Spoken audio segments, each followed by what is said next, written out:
All right. I am here with a tier list that I am ready to make.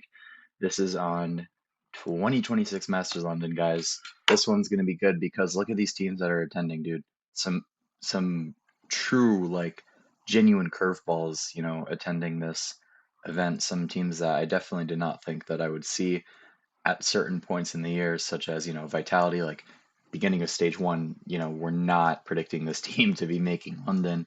Um, beginning of stage one, maybe we'd be predicting like Full Sense and Global to make London, but definitely not near the end of stage one. We'd be saying like, okay, Global is a front runner to make London. I personally thought that they would just like lose to RRQ and then just like bomb out. That's neither here nor there. They're here. All of these guys are here, and I'm going to be ranking them at a tier list. Not much preface here. I'm just going to be, getting right into it. I've, watched sizable amount of matches from each of these teams, so I sort of know like, what I'm going to be talking about going into each of them. Maybe for some of the teams I'll elaborate a little less, such as G2, because a lot of people already have a general idea of, what we're going to get out of a G2, what this team brings to the table.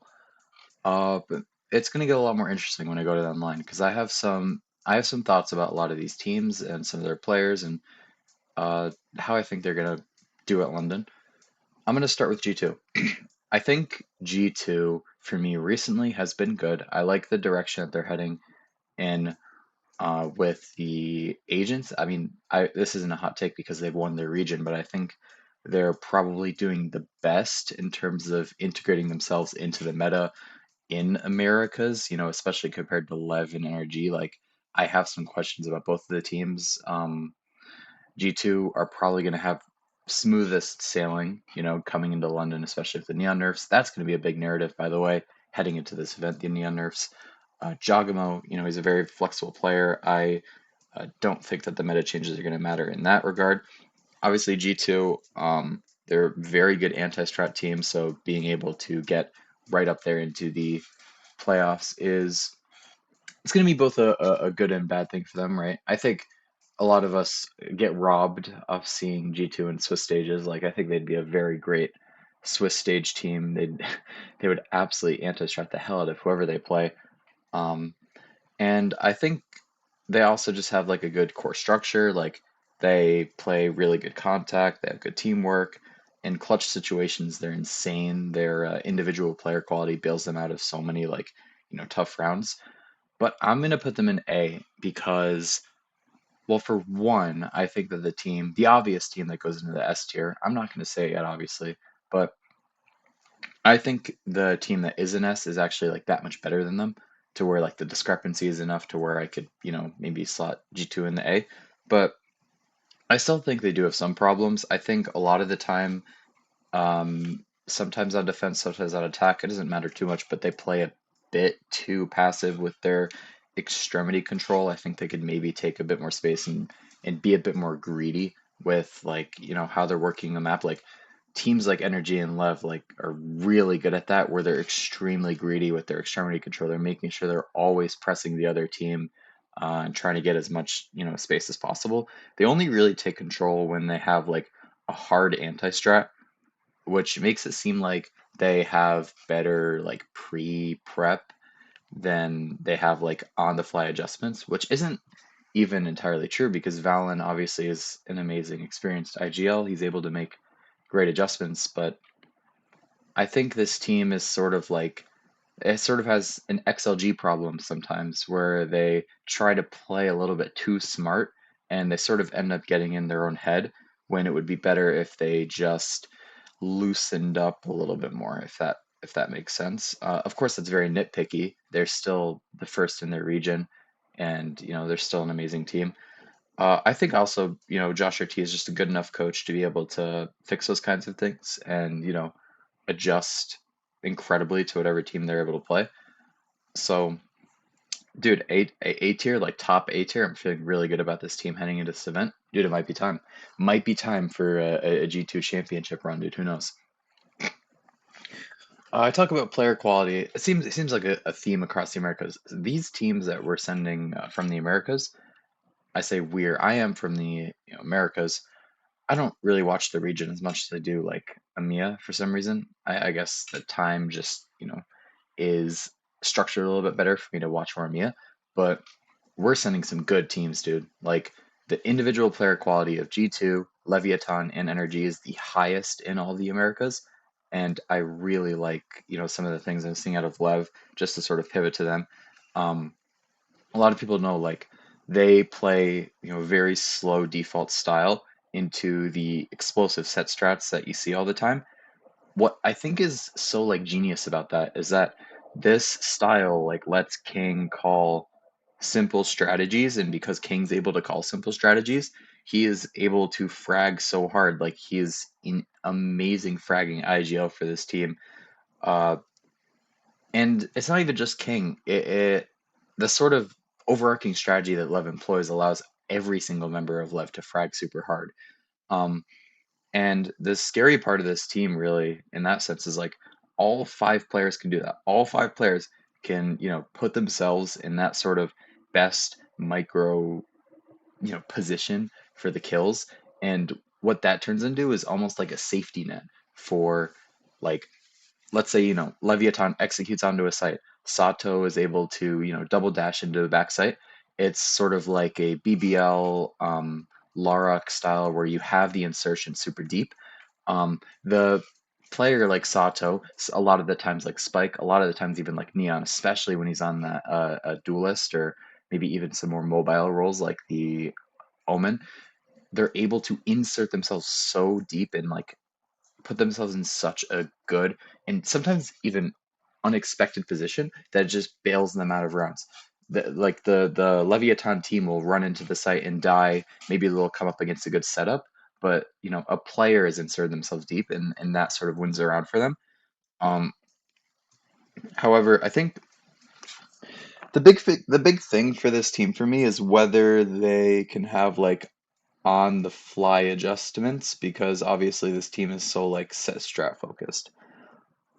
I think it actually shouldn't be too much of a problem. I think with this team's like individual player quality, they could all probably like intuitively come up with solutions to issues. But let's say they're playing like a really structured team. We even saw it against G2 in the grand finals. Sometimes if they're up against like an unreal setup, how are you going to crack that? Like owner needs to call a timeout and make sure that this team is able to like get past those kinds of setups. Um, and for that reason, obviously they aren't going to be like above G2. They just don't have like the macro, they don't have the overarching structure to get above that team. What I will say also is I think Leviathan, um, oh yeah, no, I wanted to mention this. I think they have really good like ultimate economy management. I think they're really good at that kind of thing. Like Sato on the Phoenix dude, it's almost like a self-sustaining system where like the skill on the Phoenix and the ability to get so many kills and refresh the flashes and it just run at them and be so good with the agent allows him to get so many more eco frags and so many more kills to help with the Phoenix ult, which is obviously like the best ult in the game, and just getting that ult online over and over and over again. They're one of the best teams in the world at being able to do that. They abuse it so heavily.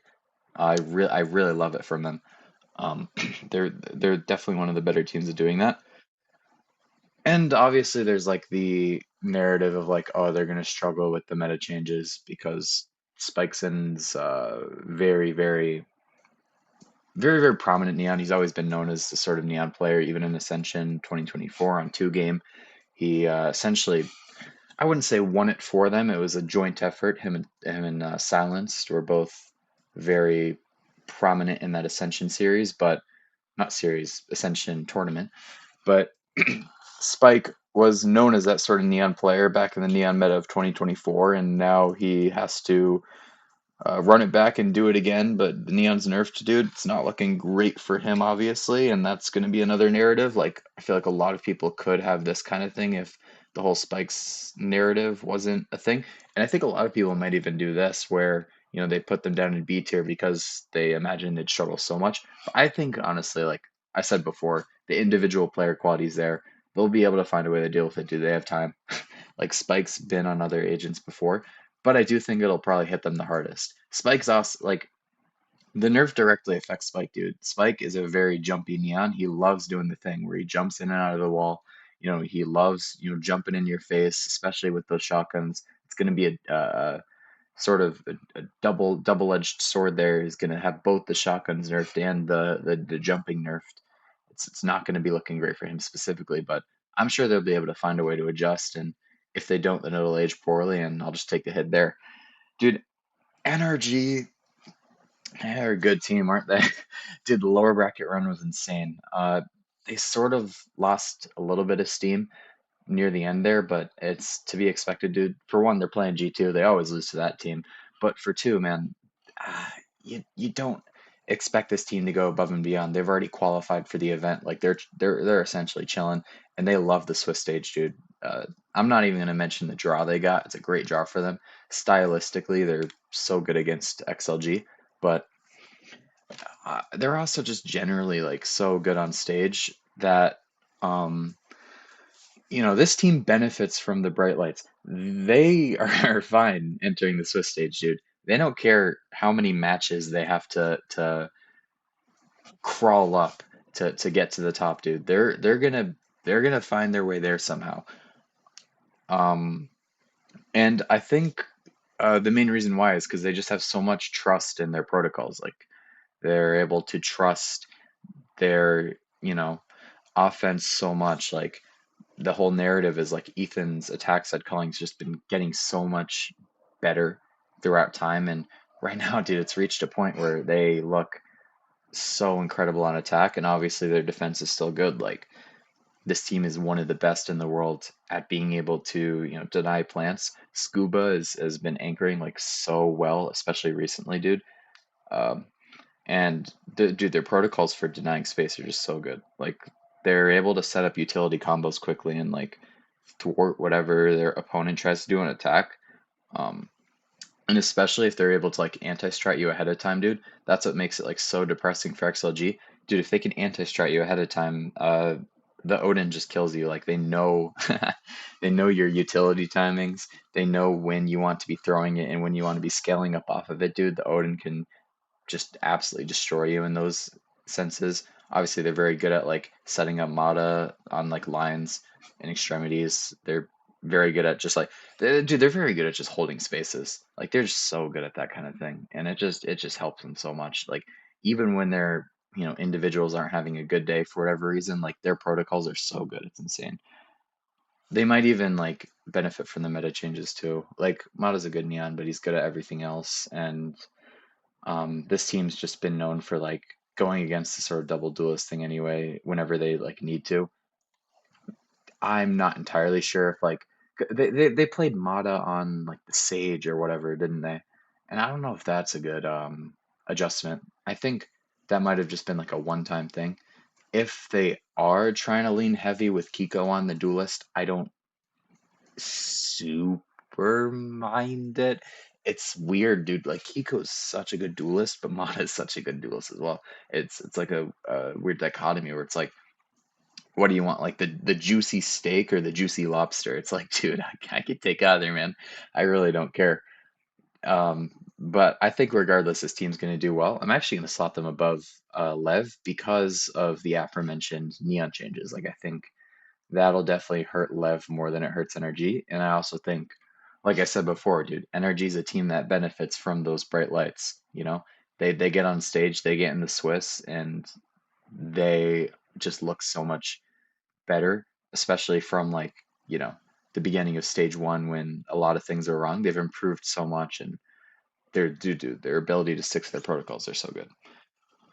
The next region, it's going to be Pacific. I'm not going to talk about this team much. It's Paper X, dude. They're in the S, for very obvious reasons because it's looked a little shaky at times. But dude, they got hard red by global.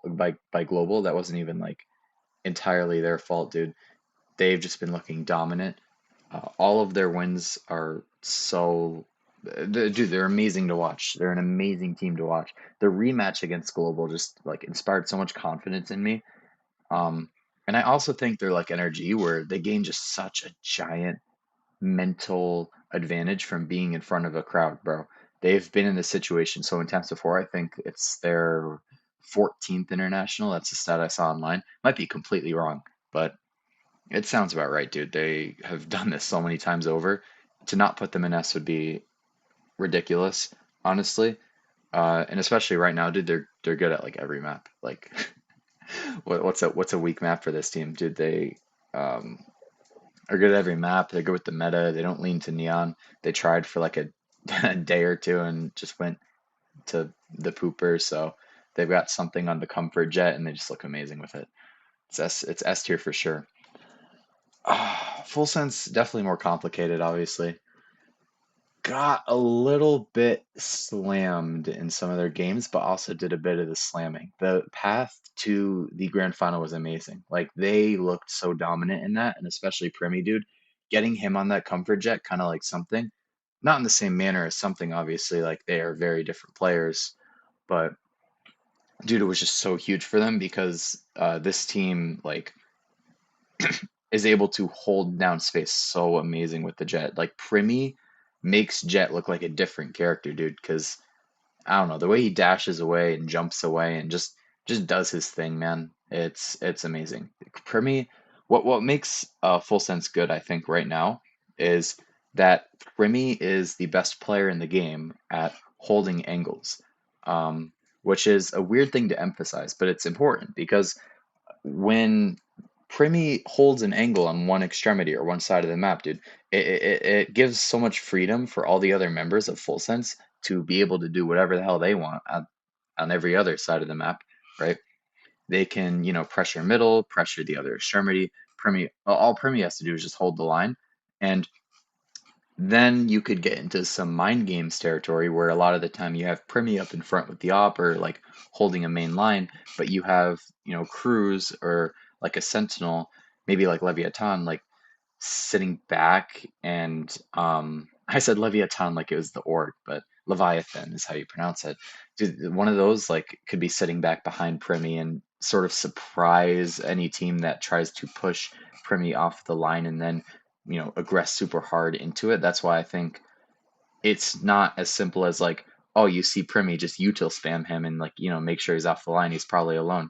Dude, they could do some mental trickery where he's not alone. They've got people stacked with him. And there's always that question mark there of like, how do we deal with this guy holding angles so amazingly? And that's just like the value of one individual player being so good, dude. Another thing I think Full Sense does particularly well is their team play. It's probably the I don't want to know. I don't want to say it's the best team play in the game. They're very similar to teams like Leviathan, Foot, Dragon Rangers, where they have like extremely good micro. Um, I'd say they're probably at least one of the best teams in the game when it comes to like their ability to work together as a team and throw utility together as a team and synchronize it together extremely well. They take and hold space through some of the most ridiculous utility you've seen, and the retakes on this team are also amazing for obviously the same reason. But that style also yields a lot of like inconsistency. I alluded to it before, but they do get sort of slammed. The game against Paper X was rough. It was rough. Obviously, if Premi isn't on, they're gonna have a hard time. But that's not even what I'm talking about. I'm more talking about like their micro is just not their micro. Their macro is very simple, and that allows them to focus on their micro. It's a team like Leviathan, but I don't think their defaults are as good as Leviathan, which is where they can struggle a little bit. I think a lot of the fundamental stuff is there, but it isn't as clean. Like if you get a little bit scrappy with Full Sense, they can definitely descend into the dirt, while Leviathan maybe has a higher floor in that regard. Um, you see a lot of the time Leviathan Leviathan. You see a lot of the time Full Sense able to crumble like that. Obviously, they crumbled a lot in the past in that regard when they were Talon, almost qualifying to champs. Dude, that game was heartbreaking because on Sunset, they had such a good structure and it all completely faded away when the pressure got to them. I think, however, it's going to be different this time. I have a bit of a hot take where I would have put this team in C had it been a case where it's like Cruz wasn't on the team and that veteran presence wasn't there, and like something like Jit Boy S was still IGLing.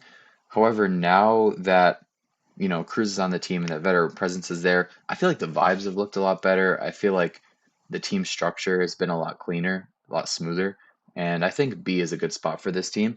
But they're definitely a team that could ascend all the way up into A, just because like when their structure works, dude, it works so well. It's like it's like a well-oiled machine sometimes. GE is very weird. I think, what do I say about GE?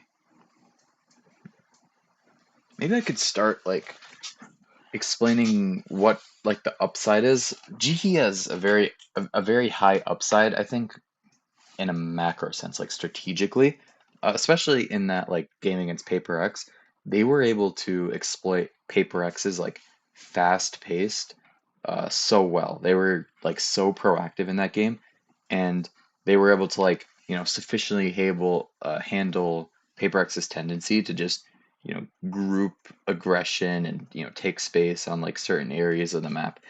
um, they just met that with their own aggression. Like they were so proactive, especially on the defensive, like the Pearl, I think it was. I remember they were talking on Plat Chat. Sometimes I watch that, dude. The round where they heavy read that Paper X was gonna like group up into middle and it like explode into doors. Dude, that was huge. Paper X immediately saw like multiple Paper X play. No, not Paper X. Paper X immediately saw the multiple Full Sense players, and it wasn't even just that, dude. As soon as Paper X adjusted and like tried to pivot over towards the B site, Global got all their players ready so quick. It was insane. Um, I think this team a lot of the time, like they're a very contact team. Like they tend to contact and take space. They have really good like team play and trading skills, which I think is a common thread that the three Pacific teams that we're sending sort of share.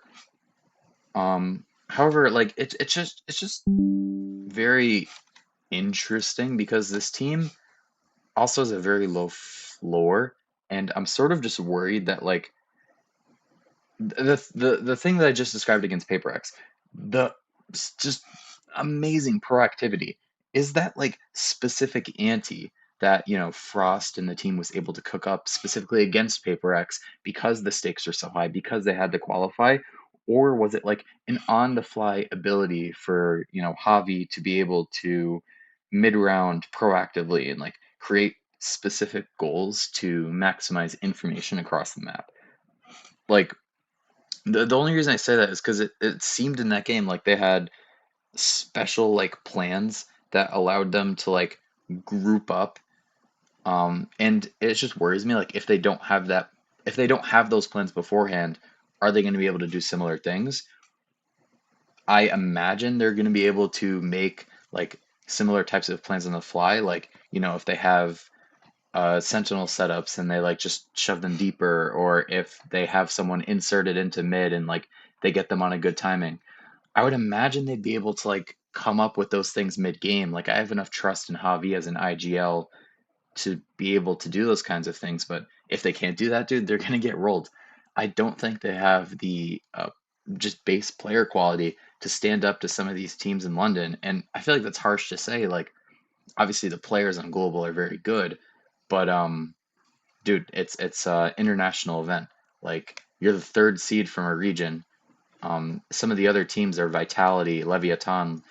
Like these teams have such unreal player quality. You're gonna have to compete with these guys, and I'm just not entirely sure if they're gonna be able to do it.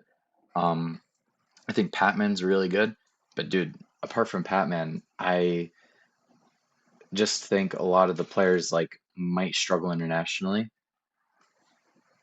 If they can show what they did in the Paper X game, dude, amazing productivity, amazing ability to contact and take space, and you know, just sort of maximize the information they get on the map and play like super cerebral.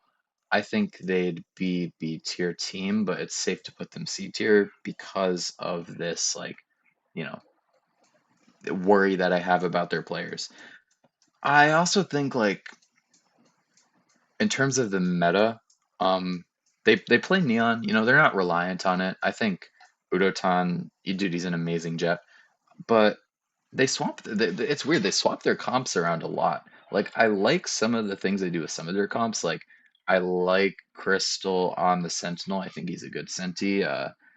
I think he's a decent initiator, but I think Patman does really well on the scan. But they just swap it around so much. They put Patman on the scan, then Patman on the controller, and then Crystal. You know, he has to switch to the scan, and then that makes Javi play like different. Like it's very weird. And it also like worries me that the players may not be used to like their comfort, and you know they just may not be able to be as proactive because of that. I'm gonna pause the recording for a second because I have to text my mom something, but I'll finish up in a second. All right, so just getting back to this, uh, we have the Chinese region, which is pretty interesting. Following like the sort of differences between each of the regions at international events in this game have it's always been an interesting sort of topic, but for China, it's always been the one that's lagged behind, and I feel like it probably won't change anytime soon. Watched a decent amount of China this year, probably the third region I've watched the most. I think I've watched more EMEA and Pacific than I have China. Um, but like a lot of the fights that happen in China, I feel like evolve into like dog fights. It's just like, you know, wrestling matches, just like you're just going at it, like everyone's taking one-on-ones, dude. And I don't know how much of it is like a mental thing where I sort of expect scrappy Valorant, and you know, I only see the scrappy parts and I don't see like some of the discipline that goes into it. But at the same time, dude, it just feels like every time I watch this region, a lot of the teams are just like, you know, grouping up, they're death balling, you know, sometimes they do an interesting set strat, but when they get ready to go to a site, a lot of the time it turns into one-on-ones on the site, and whoever takes the site or whoever wins out the round is just whoever wins the more fights. That kind of thing, you know, even EDG, which is a bit of a more structured team in China, falls into a lot. This split, I've seen them falling into it a lot, where they just like they get pulled into the gunfights, man. But I think they'll actually be good because, like, well, first of all, I'm not going to factor the fact that they get into the buy into playoffs. That has no weighting on the placement. I'm going to put them about here. Um, I think they still have a lot of issues, but I think like, you know, even for China, there's a very, you know, structured, disciplined team. Right now, they're doing very well at the meta. Like they have the Smoggy on the duelist, on the Phoenix and the Rays. He's doing really well in that. You know, Chichu's playing well. And dude, Kang is playing amazing. The team's able to set up like good, you know, just set up good around Kang's op, which, you know, shocker, Kang's, you know, good with the op. The presence is very prevalent, but um, they're just very good at like playing around it, and they're also very good at like, you know, taking weird timings. Their ability to play with the map's really nice. Like dude, some of the players just do some interesting things like walk out of smokes or like take timings down middle, and a lot of the time it ends up working out for them. Where the other team will have to execute onto the site, and EDG will immediately be behind them, and they'll just be thinking like, dude, how in the world have you gotten here? It's the fastest flank ever. Um, Sometimes like, you know, you'll be trying to flood on the site, and EDG will just stop you at your tracks, and it's just nice to watch from this team sometimes, but it's also not so nice to watch from this team sometimes. Um, but like I said, dude, Kang's been great. He's been great with the op. Basically, the opposite, I'd think, of like the ass pass op, where it's like containing space. I feel like Kang's op really tries to like constantly, you know, redefine who has the space and like just sort of play with the map in that way. That's sort of like how I like to see this team. Just a team that likes to play with the map. Uh, they're also, they're great against contact teams, which is a lot of Chinese teams, which is why they're able to farm the region so heavy. But they do good outside of China anyway, so it's not like the biggest narrative ever. Next is XLG.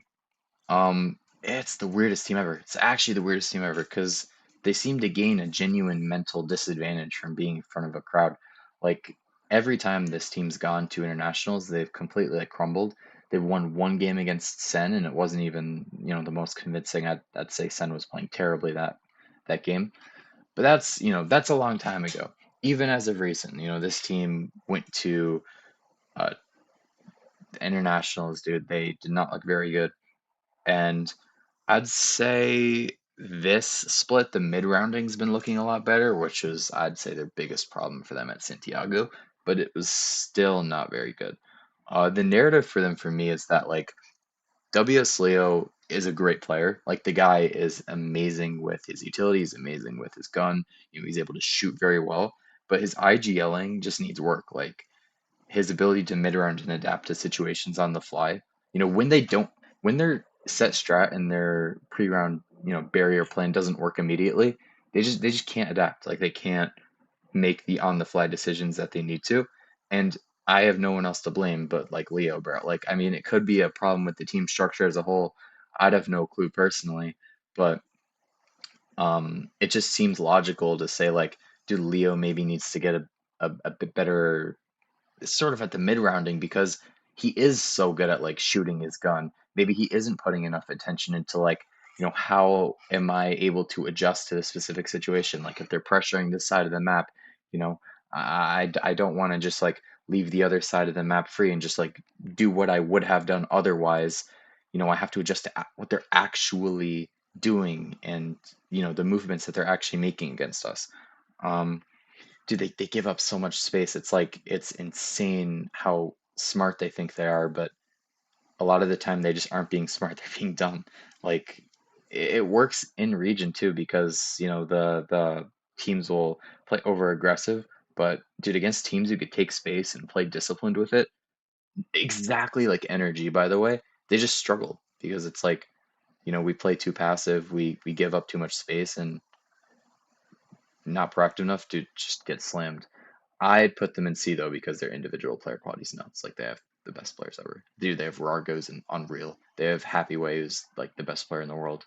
They have oh, that's about it, isn't it? But that's all you need. Next we have DRG, and DRG is a simple one. I'm gonna put them in D, but I think this team has a lot of upside. It's a low floor, it's a high ceiling.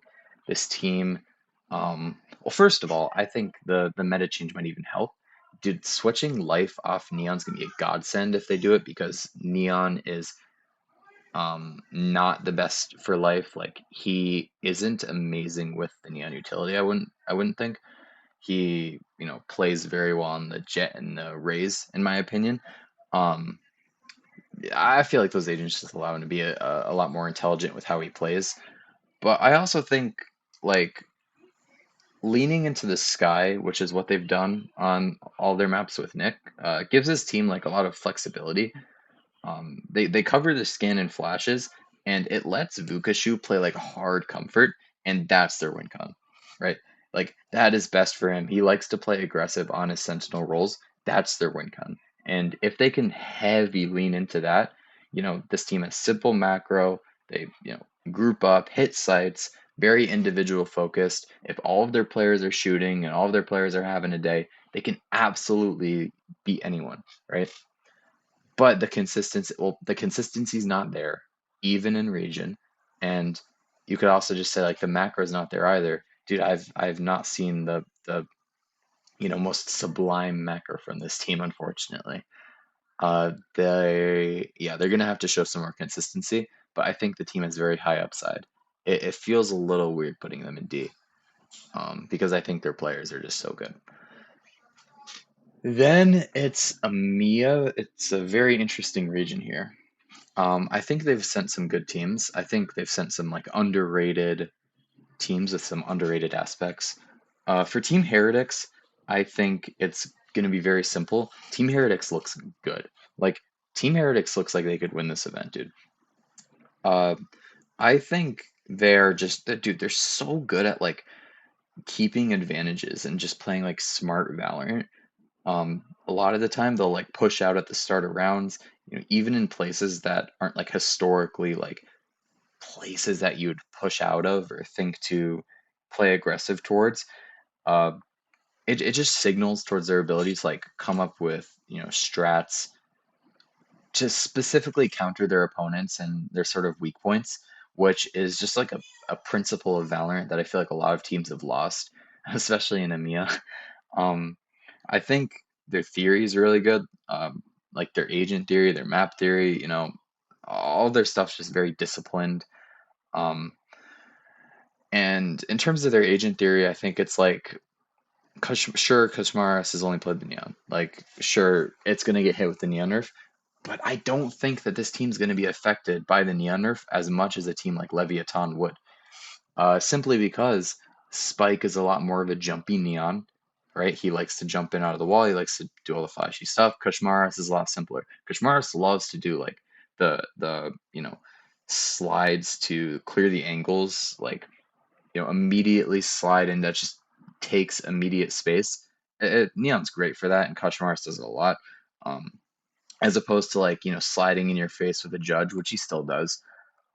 He does like everyone's seen the Neon Odin thing. That honestly shouldn't be affected too much by the Neon nerf. Obviously, you could do the thing where you prime the sprint, jump, and then you jump into the Odin and crouch spray. Uh, but you could still do the Neon Odin like without having to jump. Um, and I think in general, like Kashmaris isn't as much of a jumping Neon as Spike is. I think he'll be a bit more comfortable with that. My issues with Heretics are a bit more spread out. Like they aren't really centralized in that sense where it's like that one thing.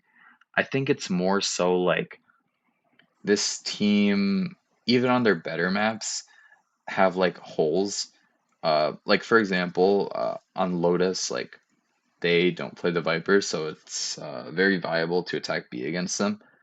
Um, you could like just play post plant and you do not have to worry about main being smoked off like at all. You just fucking like they smoke it off once and dude they're out of smokes. Like they can't really do anything against you holding the site from main. A lot of the times they'll get into situations where um they'll be trying to defuse and you'll just be able to see them. Maybe they'll waste their smoke on the bomb or something like that.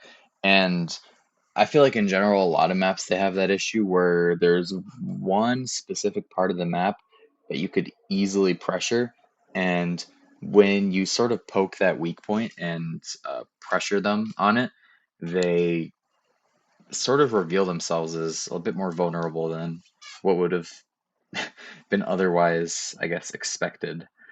Uh, which again, it's like when I'm talking about G2, it's very nitpicky. The problems with Heretics aren't as like, drastic or prevalent as the problems that I outlined with the other teams, obviously, because dude, they're still like A, like they're still really high. Trying to contemplate what sort of would I do with them? I'd say they would probably go above Energy for now just because they've looked better, but I think Energy obviously have a bit of a higher upside. Is that obvious? Not sure. I'd say Energy have a little bit of a higher upside. But I'm not sure if they're going to achieve that, while I think Heretics are going to just be pretty solid. Next, it's going to be Vitality. Vitality's weird, dude. They have like so many macro issues, but their players are just so good. Sayonara is a goat, like just unbelievable. Some of the things that he does. Obviously, like they have a bit of a you could call it a super team. They have the Durka, they have the Chronicle. Like these guys are really good, really consistent, right? And I think regardless of their like macro issues, like I don't think they pressure like the weak points of comps as much as they could. Like a lot of like for example against Heretics, they didn't abuse the Lotus. Like they could have abused C Mound or B a lot more, and they just like played very defaulty. They played to their own like style, and I feel like they didn't really play to Heretics' weakness. I think it's the same for like Split. They maybe could have pressured mid a little more on Split, I think. But regardless, like I think this is just because right now they're focused a bit more on playing their own game and not like anti-stratting. And with the first game against DRG, hopefully they could anti-strat a little, they could make a good plan, build some confidence, right, with the first win, and then sort of ride it from there. I feel like in the Swiss stage, in the second game, when there's not going to be as much prep time, they're going to have a big advantage. Obviously, just because the player quality is going to be like so high. And if they start 1-0, I think there's a very high probability they're going to make it out of Swiss, make it into playoffs, and maybe even make a deep run. Um, but like it's just weird. I don't even know how this team's here, dude. I said it at the beginning of the episode, but like at the beginning of stage one, I think, like maybe even mid stage one, like some of the games that this team played were unreal. Like unreal in a bad way, obviously. They absolutely crumbled every single advantage. They crumbled every single um, round that they looked like they could have taken. A lot of the time, they didn't even try to take rounds. Like they would just fizzle out and run into a stack for no reason. Um, Even now, like a lot of vitality rounds seem to like crumble unexpectedly. Like if they have a really good initial setup, the players like tend to make individual mistakes in the post plants or like in the mid rounds. But I think they've gotten a lot better with that. Obviously, well, the video unexpectedly crashed. It tends to happen a lot, and I'm not gonna lie, I'm not even sure what I was saying. Like I don't remember whatsoever. So I'm just going to put this team where I sort of imagine them going in my head, which is A, but definitely like bottom of A. I'm trying to think maybe they could be above Lev. I think Lev just has like a lot higher floor, honestly. And even in terms of like players, like, it's a team with incredible individuals versus a team with incredible individuals. You can nitpick who you think's better, but at the end of the day, like, I think it doesn't matter too much. They're both sort of riding along the same line. For the next team, the final team, it's Foot, and I think Foot's going to be very underrated coming into this tournament, which isn't saying much because I still wouldn't rate them super high. Um, I think this team tends to get very like it's weird. I think this team tends to get like unlucky. They lose a lot of man advantages through like individual errors, which is like whatever. I don't really care that much. Their macro sort of tends to be like simple, but they have a tendency to play fast and sort of pop together, kind of like, DRG style. And that emphasizes their micro a lot, which obviously like breeds natural inconsistency. This team is on their day, it's going to be really good because they have that fast paced and they're able to get in your face and really pressure you. And then on their bad days, they just don't have the macro to keep up. Um, I also say they wouldn't like. I'd say they don't have as good of a caller as Full Sense because obviously, like they're a similar team to Full Sense in the sense of like, oh, you play very micro heavy and like you pop a lot, and you're very like sort of. I'm trying to think of the word, but it's sort of how a lot of the teams played the game during Santiago when it was very micro focused and you had to contact a lot with the Yoru. Um, they're very good at doing that, kind of like Full Sense. Of course, that's how they got here to this Masters, but they aren't as good at making like quick adaptations. Like a lot of the time, I feel like their adaptations put them in spots where they're just like too passive. Um, and